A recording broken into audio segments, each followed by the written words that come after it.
Hendeku mes pagave dhe pensioneve në Shqipëri është thelluar ndjeshëm, duke bërë që inflacioni të rëndojë më shumë mbi pensionistët. Ndërsa paga mesatare mujore bruto u rrit me 10% në vitin 2024, krahasuar me vitin 2023, pensioni mesatar u rrit me vetëm 4%. Si pasojë, në tetor 2024, pensioni mesatar përbënte vetëm 24.6% të pagës mesatare, nga 32% që ishte 10 vite më parë. Përkeqësimi i këtij raporti ka ndikuar në thellimin e pabarazisë mes pensionistëve dhe të punësuarve. Rritja e pagës në sektorin publik dhe privat është shoqëruar me rritje të çmimeve në produktet bazë, duke bërë jetesën më të vështirë për të moshuarit. Instat thekson se një pensionist konsiderohet i varfër nëse pensioni i tij është më pak se gjysma e pagës mesatare, një situatë që po prek një numër gjithnjë më të madh të moshuarish për shkak të ritmeve më të ulta të rritjes së pensionit krahasuar me pagat.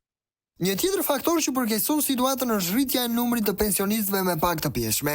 Sipas të dhënave nga Instituti i Sigurimeve Shoqërore, në gjysmën e parë të vitit 2023, 50% e përfituesve të pensionit të pleqërisë ishin me pagesë të pjeshme, nga 45% që ishin në vitin 2021.